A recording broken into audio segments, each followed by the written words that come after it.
Hey everyone, so I've got a quite interesting video today. So it's just having done the track day yesterday, I'm just going to go start sort of flushing things out in the engine sort of bit by bit. We're going to start with some nice SeaFoam treatments. It's a SeaFoam spray. So I got this from APD, so a huge thank you for them for sending this out. It comes with this sort of little tube that obviously you just hook in through the throttle body, but I can show you that in a moment. But this just helps sort of clean that sort of top cylinder side, so sort of injectors, things like that, and then through the intake, etc. So it's quite useful stuff. I haven't actually used this one personally yet, but I've seen obviously millions of good reviews for it, so no harm in using it. Obviously, I thought I'd just start going through flushing through things like oils and coolants, things like that. Just getting everything fresh for the next one. So I have got a track day in June and a few more shows I'm doing track time as well. So it's good to sort of keep things cycled through as you're doing all of that. So this is going to be one of the steps we're going to be doing. We're going to be doing a couple of oil flushes and some SeaFoam treatment in that as well.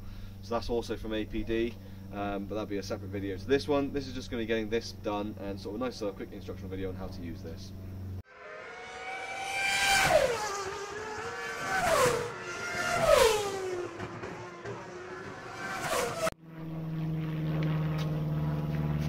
So the first step with this one will be getting the engine nice and warm. So I've actually driven here already, so the engine is up to temperature. If you haven't, take it for a short drive. I don't tend to like just leaving cars idling for a while to warm up.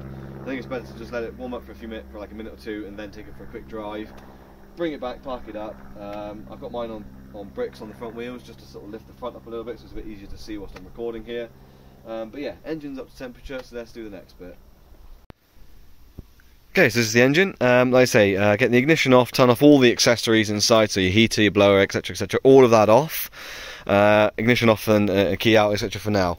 So this is our throttle body here on the engine, on the ST150. So when you're looking at it from here, just coming in here, you've got the sort of control module unit bit on the front, and there's your throttle body. Mine has had a zip tie around here, so I've got rid of that for now, but we'll replace that at the end. Get a proper Jubilee clip on there. But effectively this will just pull off from the throttle body now. So if I try and do this one-handed, there we go, and in there you'll see the sort of butterfly valve. I don't think the camera will pick up on it, but effectively pulling that off is all you need to do there.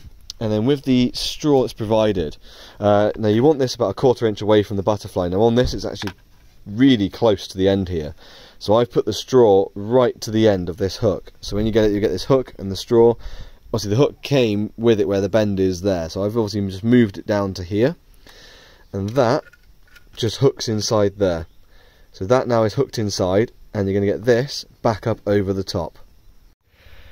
Okay, so I've got that in there now. Like I said, it's a bit difficult one-handed, so I just sort of did it off camera. So that's in there now, and this tube is now sealed back up around here. Obviously there's going to be a slight gap where this has gone, but you want it on there sealed as nicely as you possibly can, and the hook's coming back out this way, so it's hooked now in that way, facing towards your butterfly valve inside there. You're then left with this bit of tube here. Okay, so you've got the red tube, and what you'll have is the can. That red tube will obviously insert onto here, and then what we're going to do is we're going to start the car and hold the RPMs at 2000 RPM, connect it. Well, obviously this will already be connected up to here, and we're going to spray the can continuously. So you will need someone's help for this, because obviously someone's going to have to hold the RPMs at 2000, and you're going to have to obviously spray the can. It can take sort of several minutes for that to happen, and I believe you may get some sort of smoke, white smoke out from the back of the vehicle. Obviously, that's always well documented that is safe. It's just build up of carbon and probably moisture, etc, going through the intake, sort of burning off and things. So yeah, let's crack on and do that next stage.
Okay, so that's the main step done now.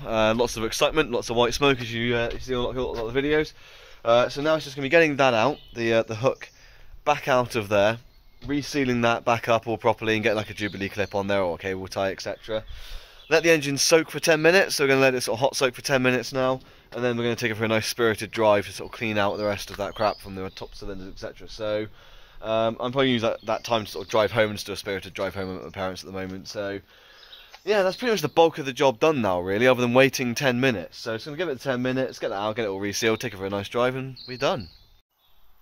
Okay, so it's been 10 minutes, letting it hot soak, so now we're going to take it for the nice spirited drive home. Probably won't have any of that on YouTube, not much point showing, it's just going to be me driving. But yeah, let's cut the car home on a nice little drive, and then I'll do a little bit of a review when I get back. Hey everyone, so it's been a couple of days. I thought I would get the drive home done and then continue driving for a few more days just in case anything crept up. Nothing did, which is good. So a couple of thoughts on it. It's been great since doing it. It's definitely more responsive on the throttle. I definitely feel like it's an improvement there. I don't feel like I've got way more power, but it just feels a bit more lively, a bit more active, which is good. I think it had been a long while, it has been a long while since the car's had a proper decent service, so I'm really looking forward to the oil change coming up. That's going to be sort of a real decent in-depth oil change, again using SeaFoam as part of it as well. So I think that's going to be really useful. I did notice on the track day it was sort of puffing a bit on the very first time out of the exhaust, just a bit smoky. But after a good 15-minute run, and then on the second run that it stopped, so I think it just sort of coked up a little bit from being stored. I think in the year before that I bought the car, it was mostly just stored. So I don't think it's done much in that year. So I think it's going to be really good getting stuff like this done, because it's definitely cleaning it out. It's definitely making it feel a lot more lively. The idle's a lot smoother. It's a lot quieter as well. There's a lot less tapping. You can hear it in that video. I was going back through the footage. When I'm starting with the spray, the engine sounds quite tappy, and then as it goes on, I mean, I cut a fair bit of footage off the end because it was just, I don't want to keep going on and on with the same thing, but progressively as it went on, the engine became less and less tappy. So I'm hoping that, you know, as we go through and clean more of the engine, do the oil change that's coming up, and a few other bits and pieces, that's going to sort of continue to get better. And I think the engine just needs a really good go through, to be honest. I think most cars do have to be installed for a while. So yeah, this was definitely a huge positive step in the right direction. Massive thank you to APD for getting this sorted. You know, all of this, you know, collaboration work that I do is hugely appreciated. The channel would never have got this far without, you know, the sponsors that helped me, like APD and a few more that have been in the background that are coming up soon as well. So I've got a few sort of exciting videos coming up with other sponsors that I've joined with recently, and it's just stuff like that that really sort of makes a difference with small channels like mine. So yeah, make sure you check out APD, check out the SeaFoam stuff that they've recently brought in. Like I say, they've only recently started doing it, and they've got a whole selection of stuff that SeaFoam do on their website now. So yeah, I'll leave a link to the website down below, and yeah, see you on the next video.